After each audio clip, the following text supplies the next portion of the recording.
반갑습니다. 산전수전 다 겪었던 저는 지금 현재 40대 주부예요. 복작복작한 대가족은 아니지만 사이좋은 우리 가족끼리 따뜻한 거실에 둘러앉아 TV를 보며 간식을 먹으며 사연을 올리게 되었어요. 결혼하기까지 무척 많은 일이 있었고 결혼 후에도 탈이 넘쳐 흐를 정도였지만 지금은 모든 걸 정리하고 속 시원하게 살고 있습니다. 저는 정말 남편과 제 자식들이 아니었다면 일찌감치 이 세상을 떠나고 싶었을지도 모르겠네요. 어떤 이야기인지 감이 아직 안 오시죠? 남들은 비빌 구석이 친정뿐이라던데 저는 비비지 못할 친정이 있었던 탓에 정말 어린 시절부터 힘들게 하루하루를 보냈습니다.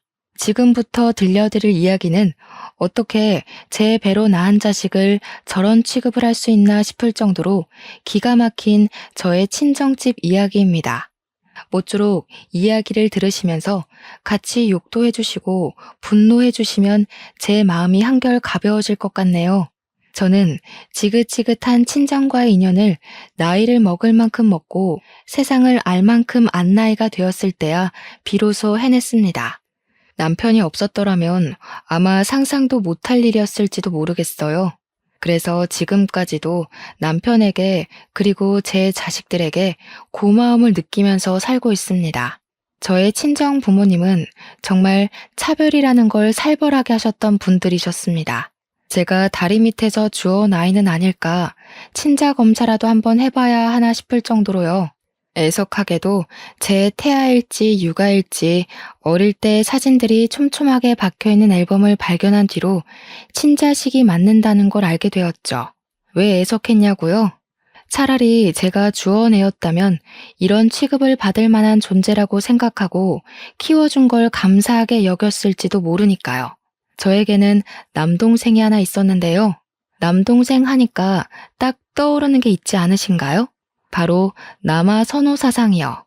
참 지독하게 뿌리를 내린 그 사상은 저희 집까지도 침식하고 있었습니다. 남동생은 뻗댈 자리 보고 눕는 성격인지라 금이야 오기야 길러 버릇없는 건 기본이고 저 하필 연년생인 덕에 저를 만만히 여기고 막 기어오르곤 했어요. 제가 지금에서야 남처럼 지내니까 이렇게 이야기도 하고 하지 예전에는 입에 그 애새끼 이름을 담는 것도 소름 끼쳐 했다니까요. 당연히 못된 것만 배워서 예의라는 건 눈꽃만큼도 없고 가족을 배려하거나 존중하는 것도 전혀 없었죠. 제 거는 다 지 것, 지 거는 또 다 지 것인 아나무인의 표본이었습니다. 그렇게 애가 자라는 데엔 부모님의 지대한 공이 있었죠. 눈에 넣어도 안 아플 자식이라며 걷다가 넘어지면 어쩌냐고 업고 다니셨는데 애가 당연히 그렇게 자라지 않겠어요? 평생을 왕처럼 떠받들여지며 살았는데 지 눈에 보이는 게 뭐겠습니까? 저는 당연히 어릴 때부터 아무런 대접도 받지 못하고 살았습니다. 먹는 걸로 차별받는 건 당연한 일상이었죠. 오히려 밥을 준다는 것에 감사하면서 살았다니까요. 남동생이 외식하고 싶다, 이거 먹고 싶다 하면 사다 바치느라 제가 학교에서 늦게 오거나 친구들이랑 놀다가 끼니를 놓치면 그냥 굶어야 했어요. 물론 제 동생이 밤 12시에도 통닭이 먹고 싶다 하면 우리 아버지 한달음에 나가 사오셨지만 제가 먹고 싶다고 하면 살찐다고 들어가서 잠이나 자라고 했죠. 그런 서름이 켜켜이 쌓이면 얼마나 큰 벽이 되는지 모르시죠? 나중에는 어떤 생각까지 하게 되냐면요. 내가 나중에 돈 벌어서 꼭 통닭을 쌓아두고 먹어야지 하는 식탐이 생긴답니다. 제가 식탁에 앉아서 다 같이 밥을 먹을 때 밥을 조금 빨리 먹거나 맛있는 반찬만 골라 먹으면 그때부터 또 잔소리가 시작되거든요. 계집애가 그렇게 많이 먹어서 살만 찌지 어디다 쓸래?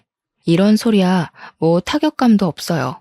맨날 듣는 레퍼토리인데 신선하지 않으니까요. 고3 수능 때도 도시락 싸달라고 했더니 찹쌀떡 받은 거 들고 가면 되지 않냐고 성적이 나와봐야 얼마나 잘 나오겠냐고 저를 무시했죠. 그러니까 우리 부모님은 남동생의 떨어지는 성적에는 관심 있어도 저의 오르는 성적에는 전혀 관심이 없었습니다. 오죽하면 성적표가 나오면 부모님 사인 받아오라고 하잖아요. 거기에 항상 제가 사인을 해야 했어요. 제 성적에는 아예 관심이 없으셨거든요. 그러다 보니 남동생은 과외도 하고 종합학원도 다니고 할 때에 저는 문제집이나 몇 권 사다 풀어야 했습니다. 계집애가 공부해봐야 큰 인물 못 된다면서 저 공부시킬 돈 있으면 아들한테 쏟아부어야 한다고 했거든요. 동생이 돌머리라 공부에 관심도 없고 돈을 쏟을 만큼 성적이 안 나온다는 사실은 속 깊이 묻어두시고 눈 가리고 아웅하셨죠. 저라면 공부 잘하는 자식에게 투자할 것 같은데 아무리 공부를 잘하는 자식이라도 아들 아니면 소용없다 이거였습니다. 딸은 어차피 시집가면 그만 아니냐고 애 키우면 회사 일도 못하는데 공부해봐야 쓸모없다 이거죠. 그래서 저는 당연히 아무런 지원도 받지 못하고 대학 입학을 했고요. 저 대학도 꽤 잘 나왔습니다. 동생은 쳐다도 못 볼 서울에 있는 국립대 출신이고요. 학점도 잘 유지한 덕분에 취업도 금방 했어요. 틈틈이 스터디 활동을 하면서 쌓아온 인맥도 무시 못했고 이곳저곳에서 들은 정보로 자격증도 미리 준비한 덕이었죠. 회사도 일반 중소나 중견도 아닌 무려 대기업 본사에 취직했습니다. 제가 대기업에 취직할 동안 제 동생은 뭘 했는지 궁금하지 않으세요? 뭘 했겠어요? 그냥 탱자탱자 놀았죠. 뭐 대학도 겨우 경기도에 있는 전문대 졸업해놓고 군대 갔다 오더니 그때부터 하루 종일 집에서 게임하고 자고 술 처먹고 하더라고요. 그러더니 저한테 대기업 다니는 누나 덕 좀 보자면서 용돈이나 내놓으라 하대요. 남동생이 당당하게 요구를 하니까 우리 부모님도 저한테 그 정도는 해줄 수 있지 않냐면서 대기업 다니는 딸 덕 좀 보재요. 본인들 노후 준비도 해야 하니 연금 보험을 들어달라, 적금은 부모 이름으로 해라, 매달 생활비를 달라 난리도 아니었습니다. 거기다가 새로 보험 하나 가입하겠다고 저한테 쓱 들이미는데 보험료까지 내달라는 거였어요. 솔직히 말해서요. 저한테 남동생에게 해준 거 반만이라도 해줬으면 제가 어느 정도는 해드렸을 거예요. 대기업 본사직 초봉이 생각보다 꽤 되거든요. 짝수달마다 성과급도 나오고요.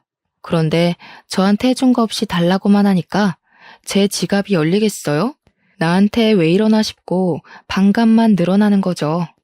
퇴근하고 집에 와서 좀 쉬고 싶은데 허구한 날 방에 들어와서 월급날이 언제랬지? 현금 좀 있니? 이러고 있으니 제가 얼마나 집을 떠나 살고 싶었겠습니까? 결국 입사한 지 8개월 만에 돈 타령하는 가족들이 지겨워서 회사 근처에 원룸을 얻었습니다. 핑계는 출퇴근하기가 멀고 힘들어서 그런다고 했지만 사실은 가족들을 피하고 싶어서 집을 나오게 된 거였죠. 근데 제가 집을 나오니까 제 동생이 아주 난리가 난 겁니다. 제가 한 푼 두 푼 쥐어주는 용돈이 그리웠던 거였겠죠? 저한테 다 큰 여자가 무슨 집을 나가 사냐고 하는데 원래 다 크면 나가 살아야 하는 게 독립적인 성인의 모습 아니겠어요? 자기가 해놓은 게 아무것도 없는 찌질이라 부모한테 용돈 받아 생활한다는 건 아예 생각도 못하는 느낌이었죠. 그러면서 시집 가면 어차피 나가 살 건데 그 전까지 집에서 부모님이랑 부대끼며 살아야 하는 거 아니냐고 아주 온 가족이 똘똘 뭉쳐서 저한테 한 푼이라도 더 뜯어가려고 안달난 사람들처럼 굴었습니다. 저는 당연히 그 모든 걸 무시했죠. 혼자 살면서 먹고 싶은 거 마음껏 사 먹고 취미 생활도 즐기고 혼자만의 여유로움을 만끽하다 보니까 제 성격 자체가 바뀌더라고요. 남들 눈치도 덜 보고 살고 항상 밝고 즐거운 에너지가 가득한 사람으로 점차 변해갔습니다. 삭막하고 불편한 집에서 살다가 오롯이 저만을 위한 공간을 가지니 사람이 달라져요, 정말. 그런 저를 예쁘게 봐주시던 옆팀 과장님이 저에게 은근슬쩍 데이트 신청을 해왔고 평소에 꽤 서글서글한 인상으로 인기가 많았던 분이라 저도 좋다고 했어요. 그분은 제가 입사했을 때부터 눈여겨봤다고 하시면서 요즘 들어 기분이 좋아 보이길래 혹시 남자친구 생긴 건 아닐까 조바심이 났다고 하더라고요. 저는 그동안 꽤 우울한 인상이었나 봐요. 그래서 연애도 한번 못 해봤던 걸지도 모르죠. 저의 첫 연애는 정말 너무나도 행복했습니다. 늘 주위에 남동생만 챙기던 사람들만 가득했던 터라 누군가 저를 이리 챙겨주고 보살펴준다는 게 너무 행복했죠. 그렇게 저는 과장님과 결혼을 하게 되었습니다. 물론 결혼을 결정하기까지의 과정이 절대로 쉬운 일이 아니었죠. 저랑 남편이 둘 다 대기업에 다니니까 넉넉하게 살 수 있는 형편이지 않겠어요. 거기다가 남편은 저보다 직급이 높았고요. 그러니까 친정에서 저희한테 대기업 다니는 부부 덕 좀 보자고 용돈을 고정적으로 달라고 요구를 하시더라고요. 도대체 저한테 해준 게 뭐가 있어서 덕을 자꾸 보자고 하시는 건지 이해할 수가 없었죠. 심지어 조건도 어이가 없을 정도였어요. 매달 생활비로 100만 원씩 주고 보험비 30만 원에 차량 유지비 20만 원까지 해서 50만 원씩 보내달라고 하시더라고요. 제가 미쳤습니까? 인연을 끊고 사는 게 제 소원이나 다름없는데 근데 남편은 아무래도 친정이니까 150만 원은 무리여도 일정 금액 지원을 해드리고 싶다는 식으로 저에게 말을 하더라고요. 결국 저와 남편은 사소한 다툼을 하게 되었죠. 제가 죽어도 못 주겠다고 했거든요. 그거 주면 우리 나중에 애 낳고 무슨 돈으로 살겠냐고 했는데 남편은 그거 없어도 충분하다는 식으로 이야기를 했어요. 저는 그 돈을 차라리 적금처럼 모으자고 했고요. 결국 남편에게 제가 차별받고 자란 이야기를 할 수밖에 없었고 자존심이 많이 상했습니다. 남편은 그런 저를 토닥여주면서 고생했다고 그런 속사정을 몰라서 자기가 고집을 부린 것 같다고 했죠. 당연히 친정에는 돈 못 준다고 했고 딸 키워봐야 소용없다는 소리가 돌아왔습니다. 도대체 낳기만 하고 방 한 칸 내어주는 게 키운 게 맞습니까? 남편은 저와 친정 부모 간의 냉랭함이 흐르는 기운이 매우 불편했던 것 같습니다. 처가에 잘해야 한다는 압박감도 은근히 있었던 것 같고요. 하지만 제가 싫다고 하니 우기진 않더라고요. 남편네 집안은 정말 화목한 분위기였거든요. 그래서 우리 집의 이런 분위기가 더욱 이해가 안 가는 듯 했습니다. 제가 철옹성처럼 버티면서 돈을 주겠다는 말을 하지 않으니까 친정에서 자꾸 남편을 꼬드기는 겁니다. 딸 키우는데 돈이 많이 들었다고 하면서 본인들 노력이 없었으면 제가 대기업에나 들어갔겠냐고 했대요. 당연하다는 듯이 돈을 좀 달라고 했다는데 알고 보니 남편이 저 몰래 친정을 몇 번 도와줬더라고요. 뭐 뻔하죠. 급한 일이 있다며 500만 원만 보내줘라, 300만 원만 빌려줘라 하면서 야금야금 비상금을 털어간 겁니다. 제가 그걸 알고 친정에 찾아가서 쑥대밭을 만들어놨어요. 잘 살고 있는 딸 이혼시키고 싶은 마음에 그러는 거냐고 큰 소리를 치니까 아무 말도 못 하더라고요. 아무리 그래도 이혼까지는 아니다 싶으셨던 거겠죠. 저는 앞으로 돈 달라는 이야기 하지 말라고 엄포를 놓고는 친정의 발길을 끊었습니다. 물론 제가 난리를 친 이후에 친정에서도 한동안 연락이 없는 듯 했습니다. 그런데 제가 딱 그 타이밍에 임신을 하게 된 거죠. 다른 산모들도 다 똑같겠지만 임신을 하고 나면 친정엄마의 손길이 그리워진다고들 하잖아요. 제가 입덧이 정말 남들과 다르게 유난스러운 편이었거든요. 근데 그 와중에 딱 우리 엄마가 끓여준 콩나물국이 너무나도 먹고 싶은 거예요. 꾹꾹 참고 있다가 어느 날 밤에 제가 엉엉 눈물이 나는 겁니다. 그 콩나물국이 뭐라고 그게 그렇게 먹고 싶어서요. 결국 남편이 저 대신에 친정집에 연락을 한 거예요. 장모님, 와이프가 입덧이 심한 와중에 장모님이 끓여주신 콩나물국이 너무 먹고 싶대요 하면서요. 오죽 제가 서러워 보이고 힘들어 보였으면 우리 남편이 그런 연락을 다 했나 싶었죠. 그런데 참 우리 친정 부모님 한평생을 그리 살아서 그런지 사람 쉽게 안 변하더라고요. 이때다 싶었는지 집에 찾아와서 콩나물국 끓여주시면서 은근히 집에 새 물건 들어온 게 있나 없나 살피시더라고요. 이거는 광고에서 본 건데 되게 좋아 보이네. 얼마니? 나도 갖고 싶다. 이런 거요. 거기다가 처음에는 호의라고 생각했던 콩나물국이었는데 알고 보니 올 때마다 남편한테 차비를 좀 달라고 하면서 5만 원, 10만 원씩 챙겨가셨더라고요. 진짜 제가 그 사실을 알고 얼마나 환멸이 나던지. 쪽팔린 건 둘째치고 남편한테 너무 면목이 없더라고요. 그렇게 두어 달 지나고 입덧이 사라지고 나니까 아무거나 다 잘 넘어가더라고요. 중간중간 먹고 싶은 음식이 생각이 났지만 그게 친정엄마의 음식은 아니었어요. 그래서 더 이상 오지 말라고 했더니 그간 받았던 차비가 쏠쏠했던 건지 그래도 엄마 손맛이 최고 아니냐고 집에 자꾸 오려고 하더라고요. 됐어요. 더 이상 차비 못 드려요 하니까 그 뒤로는 오겠다는 연락이 뚝 끊겼어요. 아이를 출산할 때도 정말 고생해서 낳았거든요. 물론 다른 분들도 고생하셨겠지만 저는 유독 난산이었어요. 그래서 조리원에 간다고 했더니 엄마가 해주는 몸조리가 최고 아니겠네요.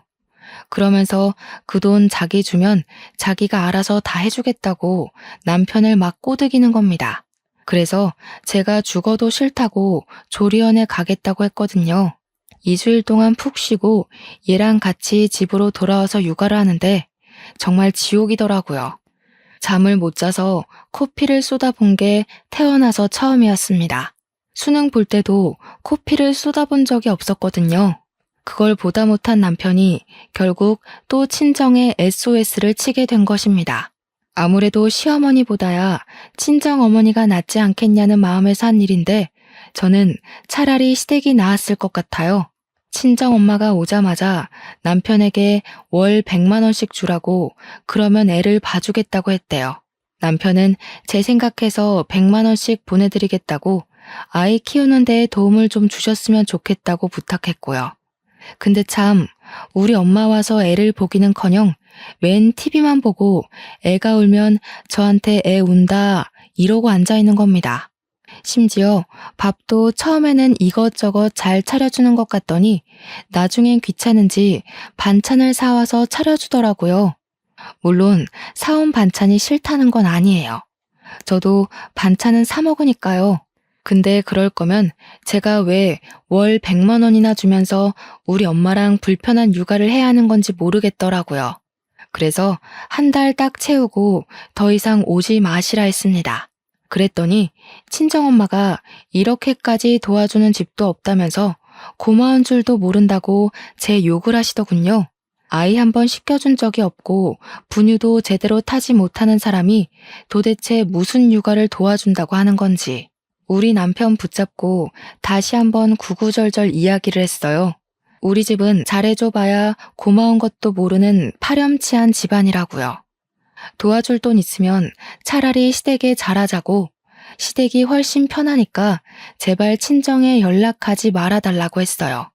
근데 그 말이 진짜 사실이었거든요.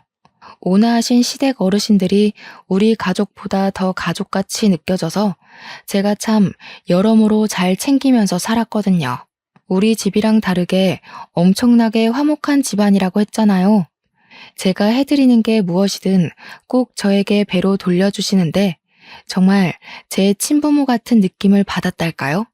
서로가 서로에게 잘하려고 하니까 사이가 점점 더 돈독해졌죠. 진짜 얼마나 바랬는지 몰라요. 이런 부모 밑에서 크고 싶었어요.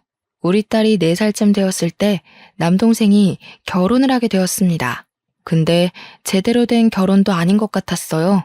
아무튼 결혼식을 앞두고 보고 싶지 않은 친정이라도 어쩔 수 없이 이것저것 도우느라 만나고 있었는데 대뜸 저한테 엄마가 묻더라고요. 동생 결혼식에 축의금 얼마 낼 거냐고요. 그래서 제가 눈을 치켜뜨면서 대꾸를 했죠. 내가 왜 축의금을 내냐고요. 제 결혼식에도 축의금 안 냈거든요, 동생이. 그랬더니 그때랑 같냐면서 저는 대기업에 다니고 있고 제 동생은 엄청 작은 사업장에 다니고 있지 않냐면서 상황이 다르대요. 제가 결혼할 때는 동생이 돈이 하나도 없었던 시절이니까 못 낸 거지만 저는 지금 낼 수 있는 상황 아니냐고요. 솔직히 동생 결혼식에 금액이 얼마가 됐든 축의금 못할 건 아니죠. 그렇지만 그동안 저한테 보여줬던 행동이 있으니까 솔직히 5만 원도 너무 아까웠단 말이에요. 남편이 이미 축의금으로 100만 원을 주자고 했었는데 제가 반으로 깎았거든요. 그래서 엄마한테 그냥 알겠어. 50만 원만 낼게 했어요. 그랬더니 저한테 막 역정을 내면서 가족인데 50이 뭐냐고, 그것도 대기업 다니는 누나가 50만 원이 뭐냐고 그러는 겁니다. 축의금도 100만 원 내고 남동생 신혼집에 커다란 TV 하나 사주래요. 우리 딸 내복이라도 한번 사오는 정성을 보였다면 몰라도 조카한테 선물 한번 사준 적 없는 놈한테 제가 왜 TV를 사줘야 하나요? 절대로 싫다고 했더니 우리 남편한테 전화를 걸어서 100만 원 축의금 내고 TV도 사주라고 하는 겁니다. 우리 남편이 제 눈치를 살피다가 그건 어려울 것 같다고 하니까 집에 찾아와서 애걸복걸 하더라고요. 이미 사돈 집에 우리 대기업 다니는 딸이 TV 놔줄 거니까 혼수에 TV는 해오지 말라고 했다면서 저한테 어떻게 할 거냐요? 그 상견례 자리에 심지어 저는 부르지도 않았거든요. 그래놓고 TV를 내놓으라고 하는 게 말이 됩니까? 죽어도 못 해준다고 했죠. 그러니까 저보고 못된 년이라고 난리를 치더니 결국 엄마가 TV를 해줬더라고요. 저 결혼할 때는 진짜 아무것도 안 해줬거든요. 그 흔한 휴지 한 팩도 안 사주신 분입니다. 진짜 미치도록 짜증이 났지만 저는 참고 넘어갔어요. 애초에 그런 사람이었으니까 더는 기대하지 말자. 정말 이제는 연락도 하지 말자. 몇 번이나 되새김질하면서 결혼식에 참석을 했습니다.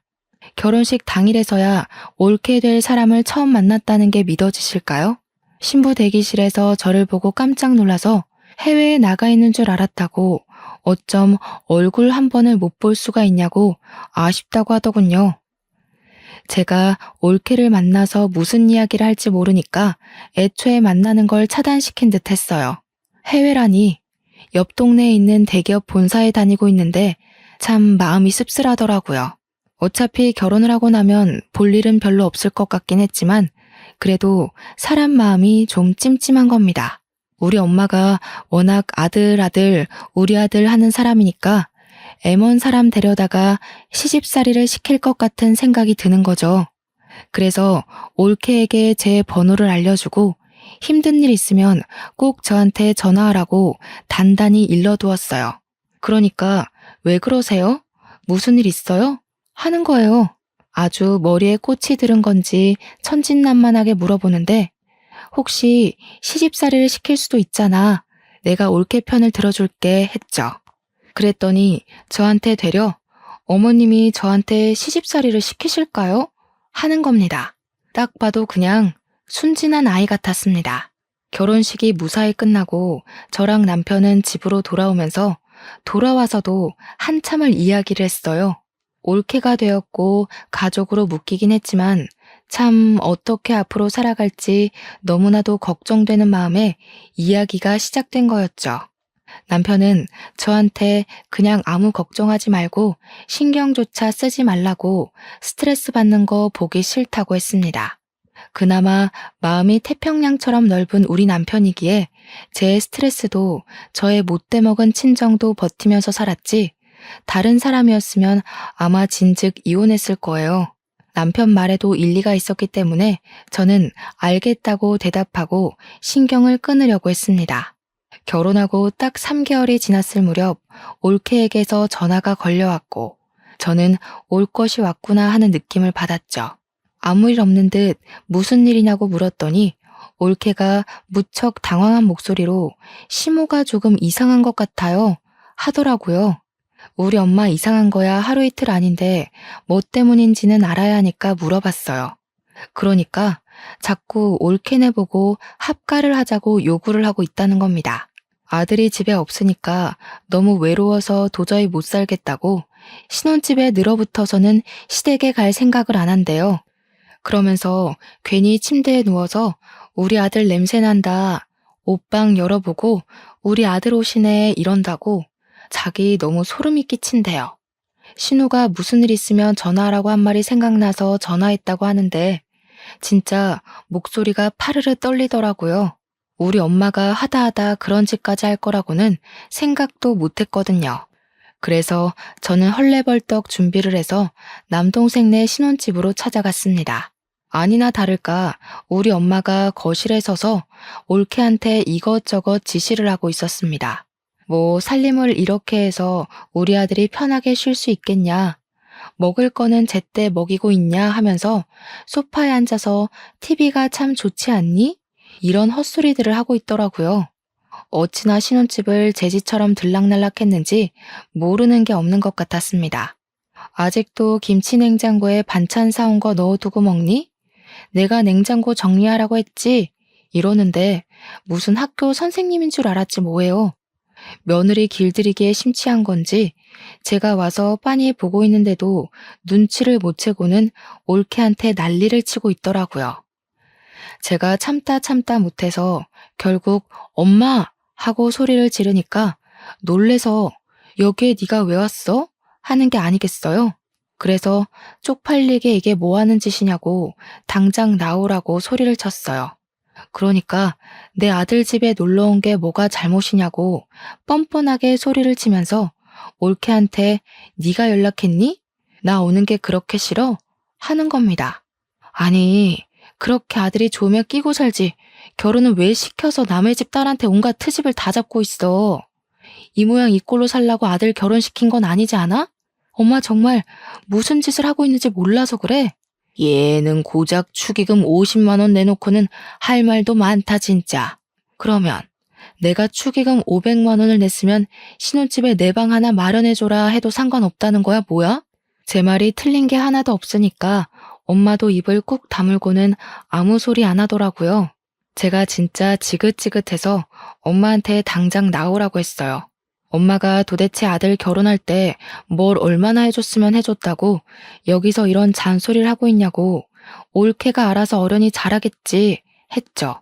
그러니까 저한테 자기가 이 집도 해준 거고 다이아 반지에 진주 세트까지 해달라는 거 다 해줬는데 이런 참견도 못하는 거냐고 큰 소리를 치더라고요.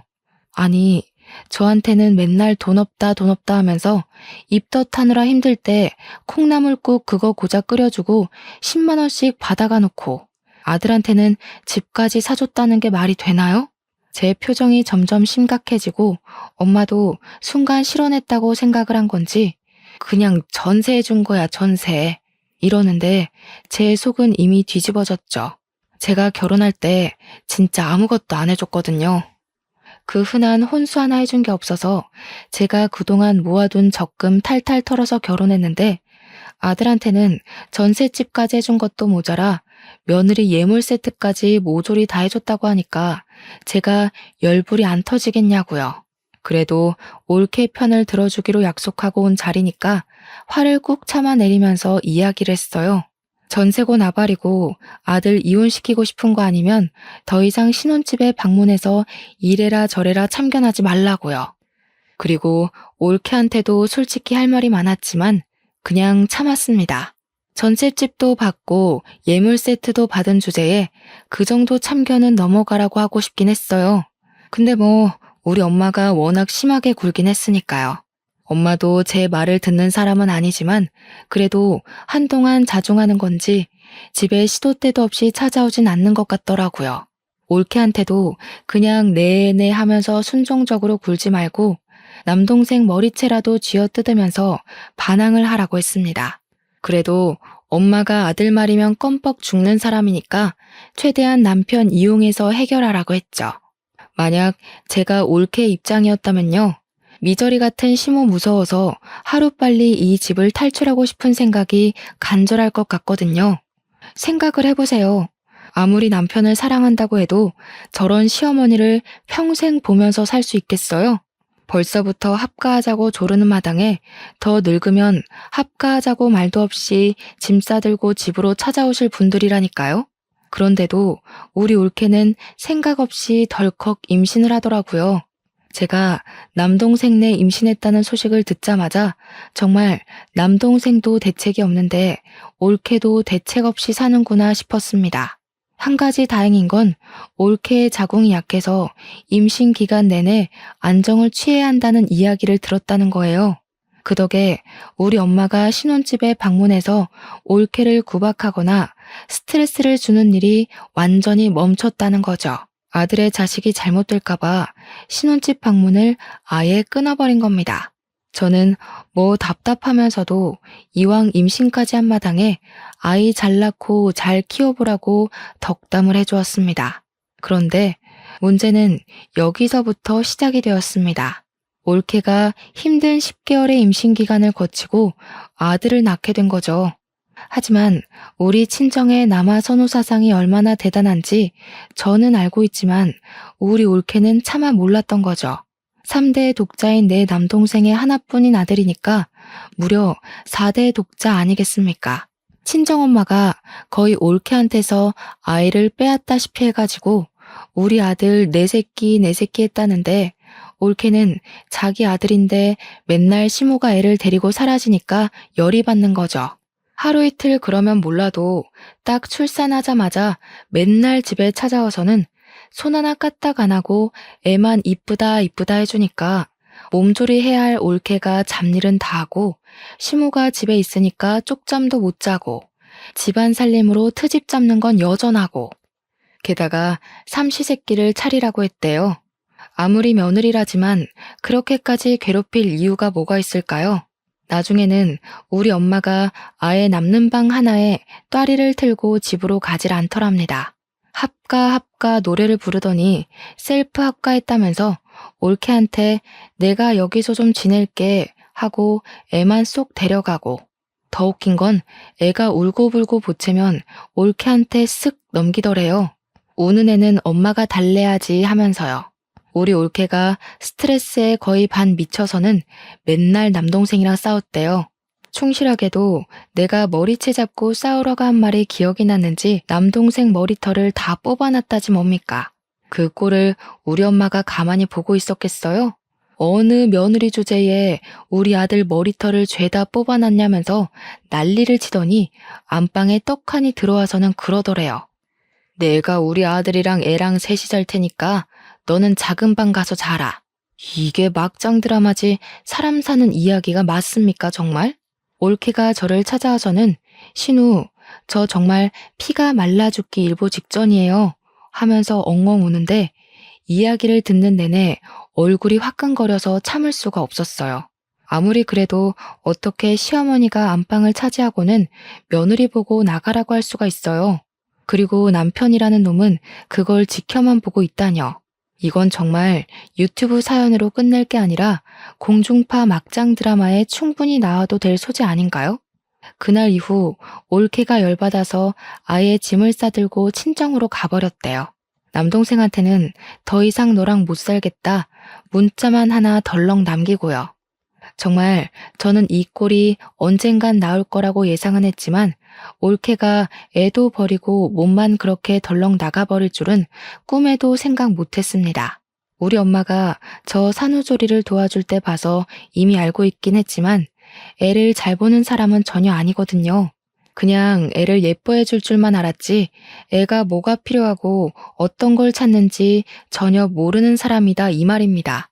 애가 아프다고 울어도 배고픈 줄 알고 분유만 주고 기저귀 갈아달라고 우는데 심심해서 우는 줄 알고 모빌이나 틀어주니까 애가 제정신이겠어요? 하루 종일 울기만 빽빽 울어대고 우리 엄마는 아무것도 몰라서 이걸 어쩌냐 저걸 어쩌냐 하고 있고 웃긴 게 그러면서도 올케한테 곧 죽어도 잘못했다, 참견 안 하겠다, 돌아와라 이런 말은 안 하더라고요. 올케는 오히려 친정으로 도망친 이후에 산후조리도 제대로 하면서 몸관리, 정신관리 제대로 하고 있는 듯 보였고요. 조카는 아프다고 우는데 우리 엄마는 분유만 콸콸 쏟아부었고 연약한 조카는 결국 장염에 걸려서 탈수 증세를 보이고 병원에 입원을 하게 되었습니다. 병원에서도 애가 이렇게 열이 나고 토하고 설사를 하는데 보호자분은 뭐 하셨어요? 하는데 남동생도 엄마도 아무 말 못하고 멍하니 있더라고요. 결국은 한 발 굽히고 들어가야겠다며 엄마가 제 앞에서 올케한테 전화를 걸어서 며느리야, 이제 그만 돌아와라 하시더라고요. 저는 손이 발이 되도록 빌어도 올까 말까 한 사람을 저렇게 무미건조하게 불러서야 되겠나 싶었죠. 올케도 저랑 같은 마음이었던 건지 죽어도 안 가겠다고 딱 잘라서 이혼할 테니까 아들이나 끼고 평생 행복하게 사세요 하고 끊은 거예요. 그러더니 남동생한테는 전화해서 시댁이랑 인연 끊겠다고 선언하지 않는 이상 죽어도 너랑 같이 안 산다고 했대요. 저는 차라리 속 시원하다 생각했습니다. 아들이라면 끔뻑 죽는 엄마가 아들 없이 평생을 살아야 한다. 이게 바로 제가 생각한 최고의 복수가 아닐까요? 상상만 해도 고소했어요. 우리 엄마는 남동생이 엄마랑 안 보고 살아야 돌아오겠대 라고 하자마자 며느리한테 전화 걸어서 쌍욕을 하기 시작했습니다. 우리 올케 보고 며느리 주제에 왜 이렇게 빳빳하게 구냐고 시어미가 전화해서 돌아오라고 했으면 나부탁에 돌아오겠습니다 하라고요. 며느리가 이러니까 집안 꼴이 그따위로 돌아가는 거 아니겠니? 내가 돌아오라고 굽히고 들어갔으면 쿵짝이 맞게 돌아오겠다고 해야 하는 거 아니냐고. 도대체 너네 집에서 자식 교육을 어떻게 시켰길래 며느리 주제에 시어른 무서운 거 모르고 집을 나가냐는 말이야. 너네 부모님이 그렇게 가르치든? 사돈 어른들도 아주 자식 교육을 잘못 시켰어. 옆에서 보고 있던 저는 낱말할 처지가 아닐 텐데 하고 생각했지만 굳이 입 밖으로 꺼내진 않았습니다. 남동생은 자기 마누라가 시자 노릇하는 엄마한테 욕을 먹고 있는데도 왜? 안 온대? 언제 온대? 진짜 안 온대? 이런 말이나 반복하고 있었고요. 결국 올케의 전화통화를 엿듣고 있던 사돈어른이 노발대발 난리가 난 겁니다. 서로 스피커폰으로 싸우는지 소리가 왕왕 울리는데 살벌하게 싸우시더라고요. 어디 자식 교육을 운운하실 처지가 되냐? 그 집 아들도 뭐 하나 제대로 못하는 바보 천지던데 너네 집이나 잘 돌봐라. 지금 말 다 했냐? 어디 우리 귀한 아들을 욕하고 앉아있냐? 너네 딸이 살림 더럽게 못하더라. 이러면서요. 남동생은 그제야 지금 우리 장모님이랑 싸우는 거야? 엄마 미쳤어? 이러는데 우리 엄마는 당장 이혼해 하면서 소리 지르고 결국에는 올케가 이혼하겠다고 두 손 두 발 다 들었습니다. 그제야 남동생이 올케한테 시댁이랑 인연을 끊고 살겠다고 한 모양인데 뭐 자기들 마음대로 쉽게 끊어질 인연이 아니라는 걸 올케도 깨달았겠죠. 애도 포기할 테니까 이혼만 해주라고 난리 법석을 떨고 올케네 집사람들이 다 찾아와서 남동생한테 도장 찍으라고 협박도 했나 봐요. 결국 울며 겨자 먹기로 남동생은 이혼 서류에 도장을 찍어줄 수밖에 없었고 호라비가 되었습니다. 때마침 전세 계약도 끝나가는 시점이라 전세금 빼서 엄마 품으로 다시 돌아갔더라고요. 남동생은 일을 해야 하니까 엄마가 애를 하루 종일 돌봐야 하는 육아 전담이 된 것이죠. 근데 육아라는 게 젊은 사람들이 하기에도 보통 힘든 일이 아니잖아요. 그러니까 저한테 애를 데리고 와서는 저보고 애를 좀 키워주라면서 툭하니 조카를 던지고 가는 게 아니겠어요? 저는 무슨 일 안 하는 사람 취급을 하는데 너무 어이가 없더라고요. 주말에만 좀 봐주라면서 토요일 새벽부터 찾아와서 자고 있는 애를 던져주고 가는데 남동생도 주말에 쉬거든요. 우리 아들은 주말에 푹 쉬어야 된다. 이런 마인드가 아직도 남아 있었던 거죠. 저도 한감 같은 주말 시간 6살 된 우리 딸이랑 놀아주기도 바쁜데 뭐 이쁜 구석이 있다고 조카까지 봐야 하냐 이 말입니다. 저는 바로 친정으로 달려가서 애를 던져주고 나왔습니다. 제가 친정에 정신 차리고 준비해서 가니까 이미 자기들끼리 소고기 구워 먹고 파티하고 있더라고요. 제가 어이가 없어서 네 애를 왜 나한테 봐달라 그러냐고 남동생 품에 안겨줬어요. 애를 키울 자신이 없으면 올케한테 보내던가 아니면 고아원을 보내. 이년이 미쳤나? 어디 우리 4대 독자를 다른 데 보내라고 해. 거기다가 뭐? 고아원? 이 못된 계집애가? 나는 그럼 무슨 보모야? 내가 육아 도우미야? 나한테 맡겼단 봐. 아주 올케네 집에 찾아가서 애 키우라고 주고 올 거니까. 그러더니 집에 찾아오진 않고 그 뒤로 전화로 앓는 소리만 끙끙 내더라고요. 듣기 싫어서 바로 차단해버렸습니다. 제가 차단하니까 우리 남편한테 전화해서 들들 볶아대는데 무시하라고 했어요. 그러던 어느 날 은근슬쩍 우리 남동생이 남편 보고 인도네시아에 무슨 사업 투자를 해보라고 했다는 거예요. 조카 이야기하다가 뜬금없이 한 소리라 남편이 당황해서 뭐라고? 하니까 자기가 무슨 투자 설명회를 다녀왔는데 곧 상장하는 기업이라고 했대요. 이미 해외에서는 탄탄한 회사라면서 모아둔 돈 있으면 투자 한번 해보라고 했다는 겁니다. 그래서 제가 낌새가 0 이상해서 회사를 검색도 해보고 저희 회사 해외 영업부 친구한테 물어도 봤는데 그런 회사는 모른다고 하더라고요. 남편한테도 그거 사기 아니냐고 하니까 남편도 사기가 맞는 것 같다고 했어요. 남동생은 무슨 다단계에 빠진 사람처럼 남편에게 그 회사만큼 좋은 투자처가 없다면서 있는 돈 다 털어서 투자하라고 꼬시고 나중에는 우리 엄마랑 아빠까지도 남편한테 돈 좀 달라고 투자하자고 난리도 아니더라고요. 그래서 솔직하게 그거 사기 같던데요 하고 남편이 말을 했대요. 그랬더니 제 남동생이 그 회사에 다니고 있다는 겁니다. 자기가 다니는 회사인데 투자자들 모시고 있는 거라며 월급도 잘 나오고 미래 가치가 인정되는 회사라고 하더래요. 우리 엄마 아빠도 있는 돈 다 털어서 투자를 했다고 자기 신혼집 전세 자금 뺀 돈도 다 털어서 투자를 했대요. 그러면서 매형 1,000만 원만 투자해봐요 이러더라는데 남편이 한사코 거절을 한 거죠. 우리 친정에서는 기회도 못 잡는 바보라면서 어느 사기업체가 이자를 따박따박 주냐고 하는 겁니다. 완전히 싱글벙글 난리가 났는데 투자 금액의 일정 수익을 돌려받는 형태의 투자래요. 2달 동안 이자를 꽤 많이 받았다고 신나서 이야기하는데 그게 딱 폰지 사기 수법이잖아요. 제가 지금이라도 발 빼라, 그거 사기 맞는다고 이야기했는데 저한테 멍청한 것 평생 은행 이자나 받아먹으면서 살라고 하더군요. 투자 금액에 비례해서 이자가 지급되다 보니까 친정 식구들이 눈이 돌아서 집 담보대출까지 받아서 억 단위의 돈을 더 쏟아부은 거예요. 그런데 정말 딱 4개월 만에 회사가 종이 조각이 되어 사라진 거죠. 투자 금액도 날리고 더군다나 그 회사를 재직 중인 걸로 되어 있던 동생은 폰지 사기에 주범격으로 연루까지 되면서 난리가 났습니다.